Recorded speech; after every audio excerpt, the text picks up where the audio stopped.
Hello everyone, this is Prateek Gautam and welcome back to my channel. तो friends, आज की हमारी स्टोरी है माइजर्स मनी, यानी कि कंजूस का पैसा।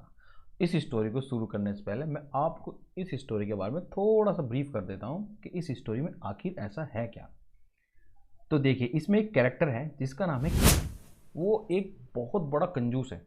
उसके पास बहुत सारा पैसा है क्योंकि उसने अपनी जवानी में बहुत सारा पैसा कमाया, लेकिन अब उसको खर्च नहीं करता क्योंकि वह कंजूस है। अब वो एक गांव में रहता है और गांव में कुछ सेफ्टी वगैरह तो होती नहीं, तो इतना सारा धन वो रखेगा कहाँ। तो उसने एक दिन दिमाग लगाया कि अगर मेरे घर में चोर आ गया तो वो क्या ढूंढेगा, मेरी अलमारी या मेरे घर के अंदर कोई भी लॉकर होगा उसको ढूंढेगा। तो मैं ऐसा करता हूँ, अगर पैसे को ही बाहर छुपा दूँ तो बाहर तो हो जाएगा नहीं। तो वह अपने दिमाग को पूरा उपयोग करता है और उसे एक जगह स्पॉट होती है। उसके घर के पीछे एक पीपल का पेड़ था, उसके नीचे वो गड्ढा खोद दिए। वहाँ पे एक पोट यानी कि एक मिट्टी का जो बर्तन है उसके अंदर सारा का सारा सोना चांदी पैसा इकट्ठा करके डाल के छुपा देता है। अब वो कंजूस था और जो लोग कंजूस होते हैं उनको अपने पैसे का बहुत डर रहता है। तो उसके अंदर एक बहुत बुरी आदत थी, वो हर रात को उठता था, वो गड्ढा खोदता था, पैसे को निकालता था, गिनता था और फिर वापस से ऐसे ही रख देता था।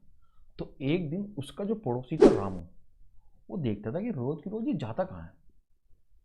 और एक दिन उसने उसकी फील्डिंग लगाई और वो देखने लगा कि ये रात को जाता कहाँ है। तो उसको देखने लगा। जब उसने देखा कि ये तो पैसे गिन रहा है, अब जब वो पैसे रख के अगले दिन चला गया वहाँ से, तो रामू ने वो पैसा वहाँ से साफ कर दिया। अब किशन घर आएगा, वो पैसे को देखेगा, उसको पैसा नहीं मिलेगा। उसके बाद उसका क्या रिएक्शन होगा, क्या कहानी में आगे होगा, ये जानेंगे हम इन द स्टोरी। तो समय न गवाते हुए आज की स्टोरी शुरू करते हैं। और अगर आप हमारे चैनल पर नए हो तो चैनल को सब्सक्राइब करना ना भूलें, और अगर वीडियो पसंद आती है तो लाइक भी आप कर सकते हो। और इसके अलावा आपको किसी भी टॉपिक पे अगर वीडियो चाहिए तो आप कमेंट बॉक्स में लिख के मुझको बता सकते हो। और अगर आप रियली में अपनी रीडिंग इम्प्रूव करना चाहते हो, अगर आप इंग्लिश को सच में समझना चाहते हो कि जैसे जैसे आप इंग्लिश पढ़ें और ऐसे ऐसे उसका मीनिंग भी आपके दिमाग में आता रहे, तो ज़रूर हमको फॉलो कीजिए। तो उसके लिए मैंने जितनी भी स्टोरीज डाली हैं वो आप सब पढ़ लीजिए। पर डे एक स्टोरी पढ़िए।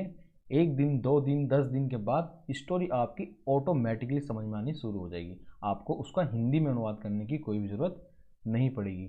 जैसे जैसे आप पढ़ते रहोगे आपको वो इन्हेंस होने लगेगी, ऑटोमेटिक आपका माइंड उसको कैप्चर करने लगेगा। तो ठीक है फ्रेंड्स, चलिए स्टोरी शुरू करते हैं। Kishan was a merchant.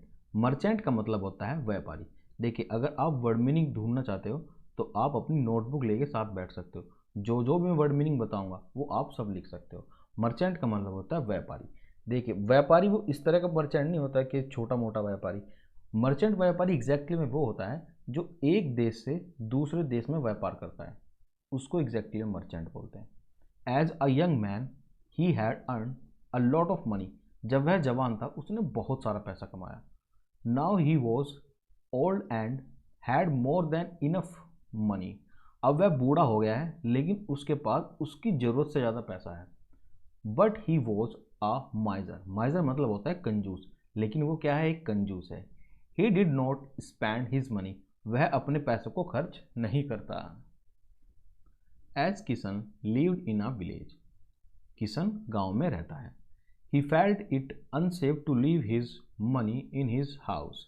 उसको ये पता है, ये अनुभव है, अगर वो अपना पैसा अपने घर में रखेगा तो वो अनसेफ होगा, यानी कि असुरक्षित होगा। So he spot a peepal tree behind his house.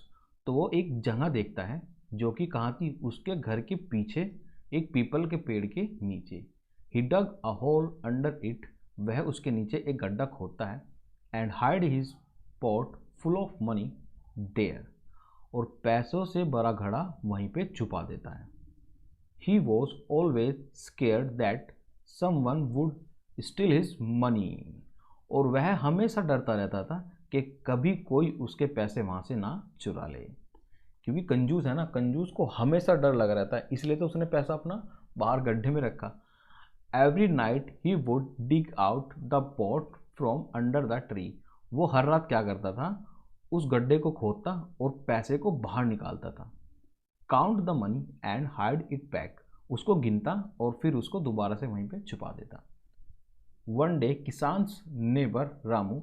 एक दिन रामू, जो कि पड़ोसी था किसका, किशन का, grew surprised. He thought, why does Kishan go to the back of his house each night? Ramu surprise हो गया यह देखकर और वह सोचने लगा कि ये हर रात अपने घर के पीछे क्या करने जाता है Kishan.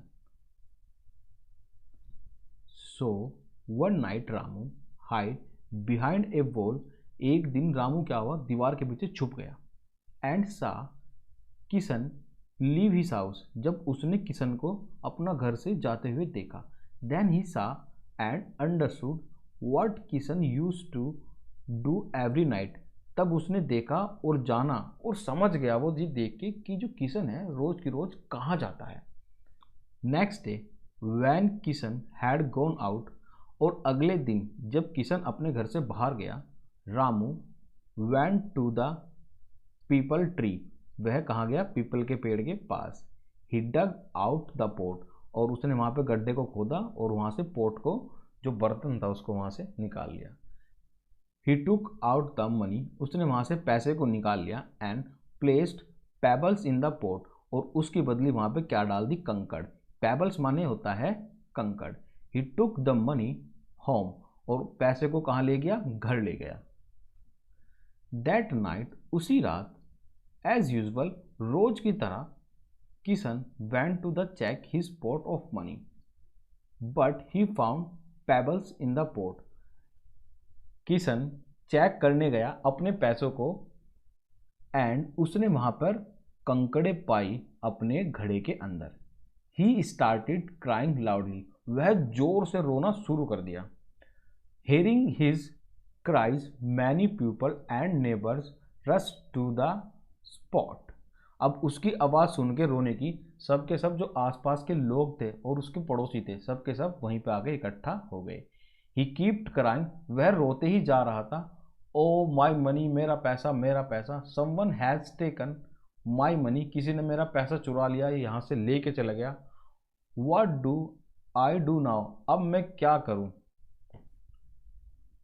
The village headman also arrived at the spot, और जो गांव का प्रधान था, हेडमैन होता है गांव का प्रधान, जो सबसे बड़ा व्यक्ति होता है उनके गांव का। Arrived at the spot, arrived होता है वहां पे वो आया। स्पॉट है वो जगह जहां पे वो इंसिडेंट हुआ। He heard what had happened, उसने सुना कि वहां पे क्या हुआ। सो ही सेड, उसने कहा, Kishan it is not use crying now, अब रोने का कोई फायदा नहीं है। The money you had kept in your pot were not being used by you, तुमने जो पैसा घड़े में रखा था वह तुम्हारे किसी काम का था ही नहीं। They were keeped there only to be count, वे सिर्फ गिनने के लिए वहां पे रखे थे तुमने, क्योंकि तुम रोज जाते थे और उनके गिन के वापस आ जाते थे। तो यही तो काम था, वो रोज रात को जाता और उस पैसे को गिनता और फिर वापस आ जाता। तो उसने वो पैसा सिर्फ वहाँ पे गिनने के लिए रखा था, ना कि उसे यूज़ करने के लिए, क्योंकि यूज़ करने के लिए उसके पास पहले ही बहुत पैसा था। सो इन फैक्ट, असल में, you have not lost anything, असल में तुमने कुछ भी नहीं खोया है। The thief has put pebble in the pot for you to count, चोर जो है आपके लिए पेबल कंकड़ छोड़ के गया है तुम्हारे गिनने के लिए, ताकि तुम्हारा गिनना बंद ना हो। काउंटिंग मनी और counting pebbles, there is no difference as long as you counting does not stop, चाहे आप पैसा गिनो और चाहे कंकड़ गिनो, उनमें दोनों में कोई भी डिफरेंस या अंतर नहीं है, जब तक के आप उसको यूज़ नहीं करते। जब आप यूज़ करोगे तभी तो कंकड़ और पैसे में अंतर होगा। अगर आप गिन रहे हो तो कंकड़ गिनना भी ऐसा है जैसे पत्थर गिनना। Kishan realised that truly money, अब किशन को भी ऐसा लगने लगा कि सच में पैसा वह है which was not being use was equal to pebbles, कि जिसका मैं यूज़ नहीं कर रहा हूँ वो पैसे का, वो भी कंकड़ के समान ही है। अगर मैं उसका यूज़ नहीं करूँगा तो which are of no use, क्योंकि मैं उसका यूज़ ही नहीं कर रहा हूँ, तो असल में पैसा वह है जिसका यूज़ हो रहा है, और जिसका यूज़ नहीं हो रहा है वह कंकड़ के समान ही है। आप बताइए आप सब, इस कहानी से हमें क्या सीख मिलती है? अगर आपके दिमाग में कुछ भी आइडिया हो तो आप कमेंट बॉक्स में लिख सकते हो कि हमें इस कहानी से क्या सीख मिल रही है। ठीक है फ्रेंड्स, अब हम इसके क्वेश्चन आंसर करते हैं। देखिए, अगर इंग्लिश हो या कुछ भी सब्जेक्ट हो, कोई भी सब्जेक्ट हो, सब्जेक्ट नहीं, पढ़ाई नहीं, कुछ भी, पहली या दूसरी बार सीखने से कुछ नहीं आता। हमेशा ध्यान रखना चाहिए कि जब तक आप सीखोगे नहीं, करोगे नहीं, अपने आप प्रैक्टिस नहीं करोगे, तब तक कुछ भी समझ में नहीं आएगा। अब मान लिए वीडियो है, अगर आप पहली बार देखोगे तो कुछ भी समझ में नहीं आएगा, लेकिन जब आप धीरे धीरे 2 3 4 5 बार देखने लगोगे, मेरी सारी वीडियो देखने लगोगे और हर वर्ड का मीनिंग समझने लगोगे, उसको नोट करने लगोगे, फिर आपकी इंग्लिश एकदम ऊंचाइयों पे पहुंच जाएगी। क्योंकि सक्सेस हमेशा धीरे धीरे आते हैं, सक्सेस का कोई भी शॉर्टकट नहीं होता। Understood everyone?